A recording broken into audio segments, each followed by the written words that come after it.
안녕하세요. 장대훈 독서대학의 장대훈 목사입니다. 오늘은 여러분들에게 장대훈 독서대학 사용 설명서라고 하는 제목으로 함께 이야기 나눠보도록 하겠습니다. 세상에 수많은 유튜브 채널이 있죠. 또 수많은 배움의 통로가 있습니다. 여러 가지 관심사에 따라서 유튜브 채널을 개설하기도 하고요. 그리고 방문하기도 합니다. 그러면 장대훈 독서대학을 통해서 무엇을 배울 수 있는지, 다른 곳에서도 배울 수 있지만 이곳에서만 배울 수 있다라고 이야기하지는 못하겠지만, 그래도 어떤 차이가 있는데, 그리고 우리가 무엇을 들어야지, 어떤 유익이 있지 라고 하는 것에 대해서만큼은 알고 여러분들이 방문하신다면 수용되는 그 지식과 정보들이 여러분의 기존 지식과 정보와 연결되어 가며 힘으로 세워져 가는 그 과정을 여러분들이 경험하시게 될 겁니다. 정보의 줄을 세울 수 있어야 됩니다. 세상에 수용되는 것들이 아무리 많더라도요, 내 안에 정돈이 돼야 됩니다. 정돈되면 활용이 가능하고요, 적용이 가능합니다. 일단 네 가지로 정리를 해드리려고 하는데요. 첫 번째는 뭐라고 할까요? 어떤 그 전제라고 할까요? 그리고 어떤 좀 약간 추상적인 목표라고 이야기해 보도록 하겠습니다. 장대훈 독서대학을 통해 여러분들과 나누는 것은 첫 번째는 독서입니다. 그런데 그냥 독서가 아니라 독서 학습을 이야기합니다. 그리고 한 단계 더 나아가서 연구 독서력을 세워나가는 것을 강조하는 것이 장대훈 독서대학을 통해 여러분들과 나누는 큰 핵심 키워드입니다. 왜요? 인공지능 시대가 왔다고 합니다. 특이점의 시대가 벌써 도래했다고 하죠. 이제는 기술이 인간의 능력을 넘어서는 일들이 분야마다 지금 생겨나고 있습니다. 그리고 지금 이 순간에도 인공지능의 도입으로 인해서 일자리를 잃는 사람들이 있습니다. 지금 우리가 또 바라보고 있는 것, 우리가 경험하고 있는 것은 앞으로 일어날 일에 비한다고 한다면 말 그대로 세 발의 피라고 이야기할 정도로, 아직까지 우리는 위기라고는 하지만 앞으로 다가올 것에 비교한다면 큰 위기가 아닙니다. 우리 인간이 인공지능으로 대체될 일은 피할 수 있는 길이 아닙니다. 앞으로 다가옵니다. 저는 그래서 인공지능 시대에도 생존을 넘어서 영향력을 발휘하기 위해서는 우리의 인간지능을 개발해야 된다. 그러기 위해서는 그냥 독서여서는 안 된다. 저는 교양 독서를 무시하는 것이 아닙니다. 교양이라는 건 굉장히 힘이 있습니다. 그런데 그 교양이 진짜 힘이 있기 위해서는 학습 독서와 연구 독서로 생각하는 능력을 세워나간 이들에게 교양이라고 하는 것이 다가올 때, 그것이 연결된다면 굉장한 힘이 됩니다. 여러분들 취미 독서 중요합니다. 삶을 풍요롭게 하죠. 그러나 지금 우리는 목표가 인공지능 시대에 살아남는 것을 넘어서 영향력을 미치는 존재. 여러분, 그러기 위해서는 독서는 취미일 수 없습니다. 학습이 돼야 되고요, 한 단계 더 넘어 연구 대상이 돼야 됩니다. 취미일 땐 즐거운 것도 학습의 영역으로 오면요, 힘들어집니다. 연구는요, 고난입니다. 쉽게 풀어지지 않은 문제를 붙들어야 되기 때문이죠. 그런데 우리는 지금 뭘 얘기합니까? 세상의 문제, 변화하는 시대, 그것을 한번 독서로 풀어가 보자라고 하는 것입니다. 독서는 과목이 아니죠. 독서라고 하는 통로를 통해서 세상의 모든 주제들을 내 안으로 수용하고, 말 그대로 통로를, 아주 굵은 배수관을 한번 세상에 뚫어보자라고 하는 것입니다. 그 어떤 것도 피해갈 수 없는, 내가 모든 것을 할 수는 없지만 모든 것들에 대해 관심을 갖고 점점 나만의 전문 영역을 세워가되, 전문 바보가 아니라 세상의 그 모든 것들과 연결되어 갈 수 있는, 바로 제가 강조하고 있는 인공지능 시대에 살아남을 수 있는, 생존뿐만이 아니라 영향력을 바라는 그런 존재가 되기 위해서는 우리의 인간지능은 전문 바보가 아닌 말 그대로 세상의 모든 주제들을 관통하는 그 무엇인가 힘을 세워야 된다는 것이죠. 바로 그 중심에 독서가 있습니다. 어떤 독서요? 학습 독서입니다. 연구 독서입니다. 이 이야기들을 풀어나가게 될 것이고요. 두 번째는 진짜 구체적인 목표입니다. 지금 우리가 이야기했던 인공지능 시대에 살아남을 수 있는, 그리고 영향력을 발할 수 있는 그러한 독서력을 세우고 인간 지능을 세우고 사고의 역량을 세워나가기 위한 구체적인 학습 목표입니다. 저는 그것을 트리비움이라고 하는 말로 표현합니다. 라틴어로 배움, 세 가지 배움입니다. 그러니까 세 가지 배움의 길이라고 여러분들 이해하시면 되겠습니까? 그 배움의 길이 뭐냐면 낯선 것이 아닙니다. 라틴어라고 해서 그 세계에만 존재하는 것이 아니라 인간이라면 누구나 사용하고 있는 것입니다. 무언가를 수용하고 논리적으로 정리하고, 그리고 아웃풋, 표현하는 것이죠. 수용하고 이해하고 사고하고, 논리적으로 사고하고, 그리고 표현하는 것입니다. 그것을 트리비움이라고 하는 용어로 정리하는데, 저는 제 말로 그러면 그 수용력과 논리력과 사고력이라고 하는 그래머, 로직, 레토릭이라고 표현된 바로 이 능력이 독서, 학습, 연구, 독서를 통해 세워져야 되는데 그냥 한번 누구나 사용하는 사고력이 아니라 누구나 사용할 수 있는 수용력이 아니라 누구나 이야기하는 표현력이 아니라 다시 말했듯 말씀드렸던 것처럼 인공지능 시대에도 생존하고 영향력을 발하기 위한 그 정도 수준, 다시 말하면 임계점을 넘어선 인간의 역량, 사고의 역량을 세워나가기 위해서는 이 세 가지의 질을 높여가는 노력, 그리고 임계점을 넘어선 이 세 가지 역량이 여러분의 것이 되어야 됩니다. 그래서 저는 이 문법, 그래머, 수용이라고 하는 것을 문심 해두로부터 출발하자고 합니다. 글을 이해하는 지혜 구멍을 넓히자는 겁니다. 앞으로 영상들을 통해, 이전의 영상들을 통해 이 부분은 여러분들이 자세하게 설명된 자료들을 찾아보실 수 있을 텐데요. 문심해두. 무언가 수용력을 우리가 키워나간다고 했을 때 글을 이해하는 지혜의 구멍을 넓히는 것. 단순히 구멍이 넓어진다가 아니라 잘 통한다는 것이죠. 정보가 잘 들고 난다는 것입니다. 글을 이해하는 것은 단순히 책을 읽는다, 문자를 읽는다가 아니죠. 문해가 된다. 수용이 된다. 이해가 된다. 여기서부터 출발하자는 겁니다. 두 번째 그 논리라고 하는 것은 저는 관주 위보의 능력을 키우자라고 얘기합니다. 서말의 구슬이라도 꿰어야 보배라는 말이 있죠. 세상에 수많은 지식과 정보가 들어왔는데 그걸 줄 세우지 못한다면, 다시 말해 사실을 사실로 보지 못하고 논리 정연하게 조직화하지 못한다고 한다면 수용된 정보를 편향적으로 보게 되어 있습니다. 수용된 정보를 내 선입견, 나의 제한된 선입견, 균형 잡힌 밸런스를 잃어버린 그런 선입견으로 바라보게 되면 점점 지식과 정보가 내 안에 쌓여도 내 편향만 커질 뿐입니다. 그래서 저는 사실을 사실로 보는 힘, 바로 관주위보, 서말의 구슬을 꿰는 그 논리, 바로 그것이 굉장히 중요하다고 생각되고요. 현장에서는 요약이라고 하는 것을 강조합니다. 왜냐하면 요약은 내 어떤 주장이 들어간 것이 아니라 수용된 지식을 논리적으로 정리하는 능력이거든요. 내 의견이 개입된 게 아닙니다. 사실을 사실로 보자라는 거예요. 나와 반대 입장의 어떤 사람이 무언가를 주장할 때 그 사실, 그 주장을 있는 그대로 일단 정리할 수 있어야 됩니다. 그 다음에 반론을 제시하는 것, 바로 필요하죠. 그런데 대다수의 사람들은 내가 듣고 있는 것, 내가 읽고 있는 것, 세상에 보여지는 것, 그것을 사실 그 자체로 잘 못 봅니다. 그런데요, 그것이 읽는 능력을 통해 훈련된 사고력이 없기 때문이라고 하는 것으로부터 저는 일단 출발해 보자라는 겁니다. 시골에서 말 그대로 학력이라고 하는 것이 없는 시골 촌부에게도요, 사실을 사실로 볼 수 있는 능력이 있을 수 있습니다. 일상에 관해서는요.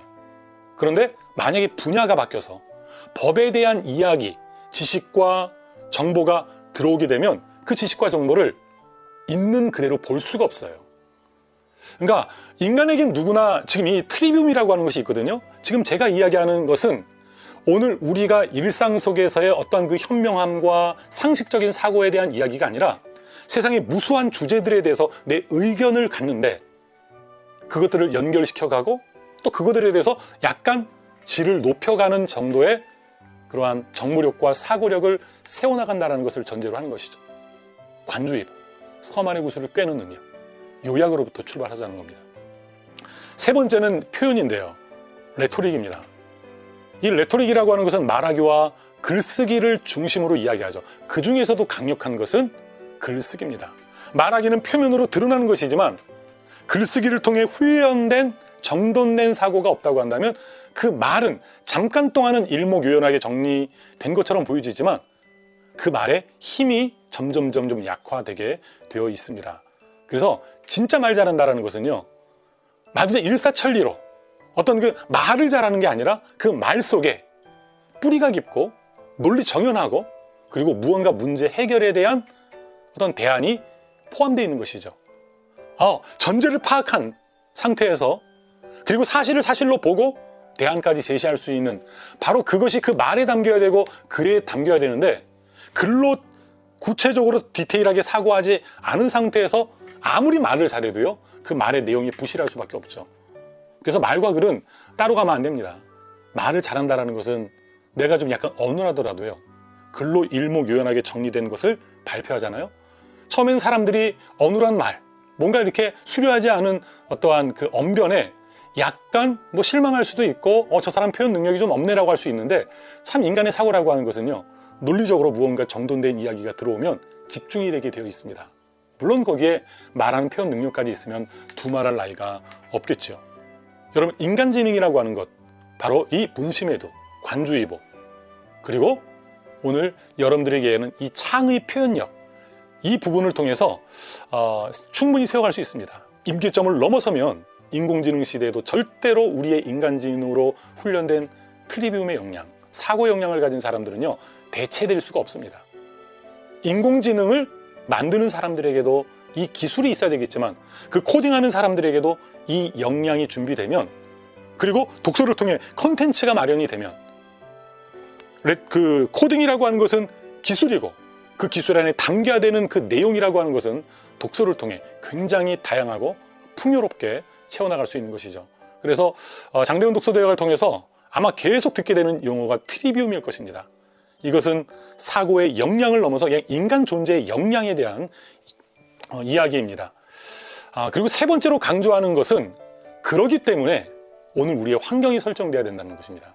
좀 간단하게 설명한다면, 보는 것이 달라져야 됩니다. 듣는 것이 달라져야 됩니다. 읽는 것이 달라져야 됩니다.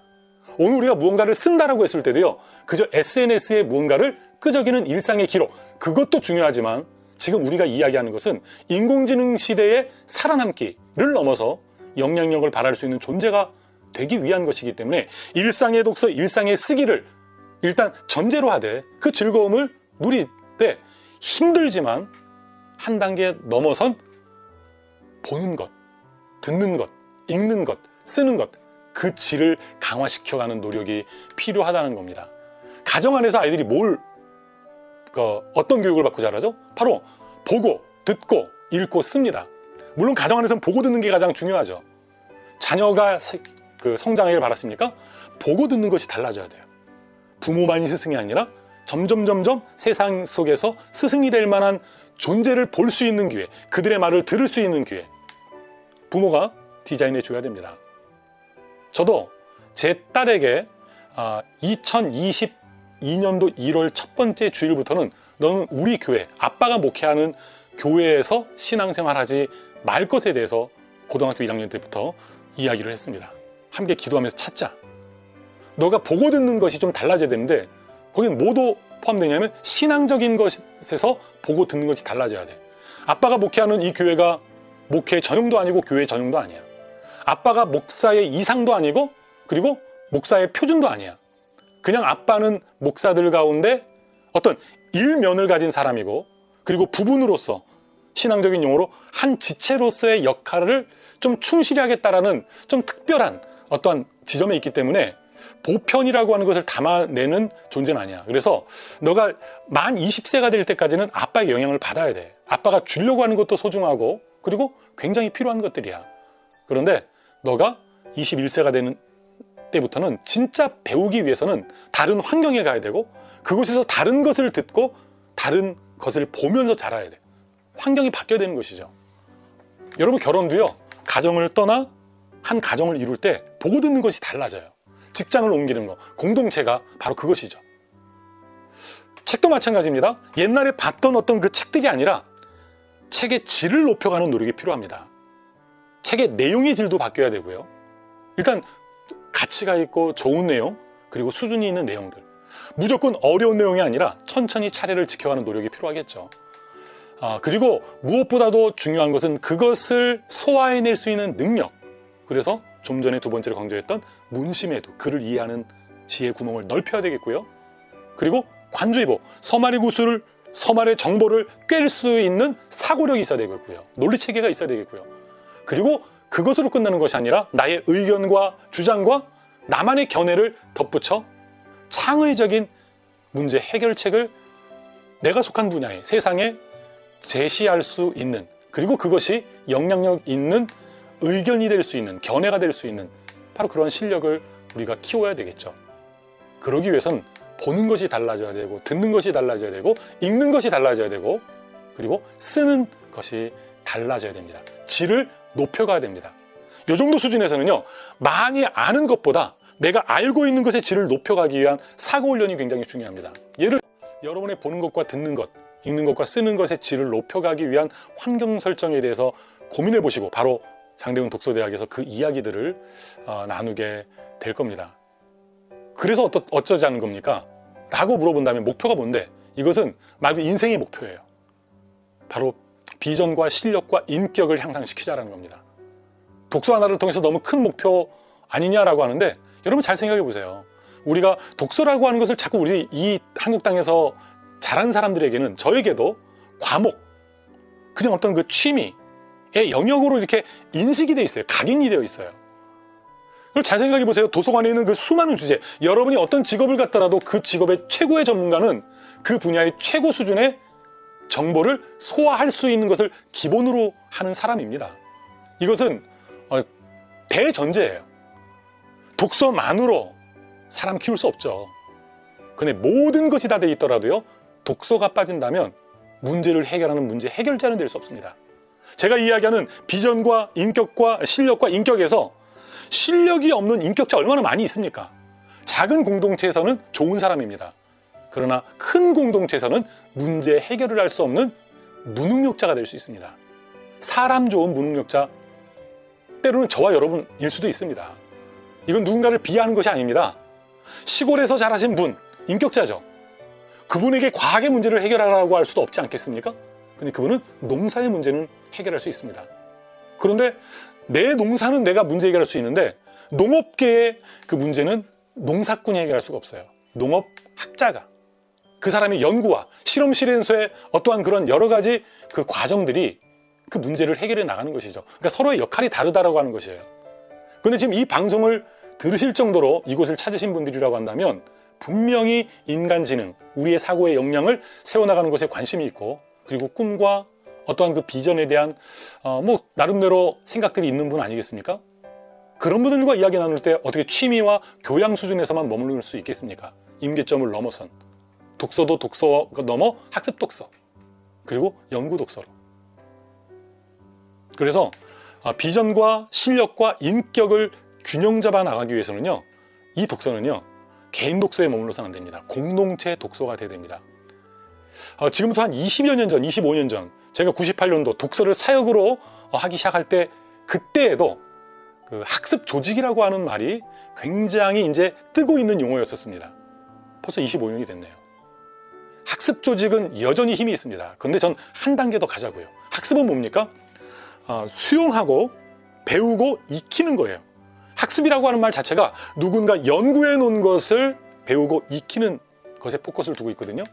진짜 성장하는 공동체는 학습을 전제하되 연구하는, 아직 해결되지 않은 미해결 분야를 선정하고 그곳의 문제를 해결하기 위해서는요, 연구가 따라야 됩니다. 연구는 그 하반부에 80, 90의 학습이라고 하는 것을 전제로 하고 있습니다. 그것이 전제됐을 때 10%, 5%, 2%의 진일보의 연구가 의미 있어지는 것이죠. 그래서 오늘 여러분들에게 제가 제일 첫 번째로 말씀드렸던 것은 일반 독서가 아니라 독서 학습을 하자, 연구 독서를 하자. 두 번째, 트리비움의 역량을 그 과정을 통해 세워가자. 문심에도 관조이보, 그리고 창의 표현력을 세워가자. 그러기 위해서 환경 설정을 해야 되는데, 그 환경 설정 중에서 읽는 것, 쓰는 것, 그리고 보는 것, 듣는 것, 그것의 질을 높여야 된다. 그리고 마지막으로 그것을 통해 추구하는 진정한 인생의 목표가 뭔데, 트리비움은 학습 목표라고 한다면, 역량을 세워나가는 것은 그냥 우리의 그 학습의 과제라고 한다면, 마지막 인생의 목표는요, 비전과 인격과 실력을 향상시키자라는 것이죠. 이 비전에는 나만 잘 먹고 잘 살자라는 얘기가 아니죠. 모두 함께 더불어, 어울림이죠. 실력을 세워서 자기만 잘 먹고 잘 사는 사람 세상에 많이 있습니다. 장대훈 독서대학이 얘기하는 그 역량을 통해서는요, 함께 더불어, 공동체 안에서, 이 말을 하고 마무리하겠는데요, 피는 물보다 진하다라고 하잖아요. 정말 가족의 소중함을 이야기할 때 많이 사용되는 말이에요.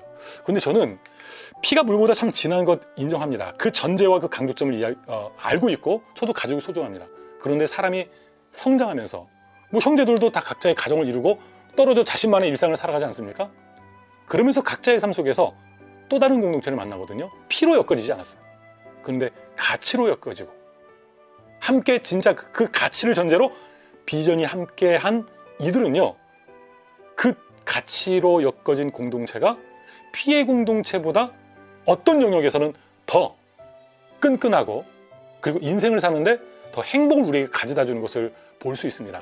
이것은 가족의 소중함을 약화시키는 말이 아니라 오늘 우리 인생에 있어서 가족의 공동체를 넘어서는 또 다른 공동체를 만들어 나가는 것은 우리 인생의 과제라는 것이죠. 장대원 독서대학은 온라인 안에 지금 현재 존재하지만 저도 실제하는 현장을 갖고 있는 사람 아닙니까? 실제로 저는 9년 동안 공동체 생활을 했습니다. 그 중에 5년은 유무상통하는 수십 명의 사람들이 함께 통장을 하나로 두고 자기 사유재산을 고집하지 않고 각자가 벌어들인 것을 교육을 세워나가는데 투자한 너무 이상적인 현실을 좀 배제한 너무 좋은 목표만 가졌던, 근데 그 안에서도 정말 이전투구가 있고 다툼이 있고 그리고 그 공동체의 깨어짐도 경험했던, 그래서 저는 지금 이 독서대학을 통해 유튜브로 여러분들과 나눌 수 있는 뭐 그 선 안에서 나누고요, 제 삶의 그 목표 안에 공동체 안에서 끊임없이 학습 조직, 연구 조직, 그리고 무엇보다 저는 신앙인으로서 신앙의 목표를 이루어감에 있어서 인생의 목적을 추구해감에 있어서 이 독서와 글쓰기는 회복돼야 될 영역이다, 질을 높여가야 될 영역이다, 바로 그러한 이야기들을 이 독서대학이라고 하는 장을 통해서 나누게 될 겁니다. 신앙인이라면 신앙인으로 교감할 영역이 있을 것이고요, 그리고 저는 종교와 일반 영역의 경계에 머물러 있는 사람이 되겠다라고 저는 선언을 했거든요. 그래서 책을 쓰더라도 신앙도서만이 아니라 일반인과 함께 할 수 있는 책을 내겠다고 해서 제가 지금까지 낸 책들은 모두 일반 출판사에서 더 많은 책들이 출간이 됐습니다. 앞으로도 이 역할을 감당하기 위해서 장대원 독서대학이라고 하는 이 유튜브 채널을 도구로 활용하려고 합니다. 여기에 구독자로 참여하시고 방송에 오시는 분이 도구라는 것이 아니라 소중한 관계를 이어가는 도구로서의 유튜브 채널이 될 수 있도록 신앙인으로서 기도하고 그리고 또 학습자로서 노력하며 힘써 나가도록 하겠습니다. 예, 다음에 또 다른 주제로 찾아뵐 것을 약속드리며 오늘 이만 인사드리겠습니다. 감사합니다.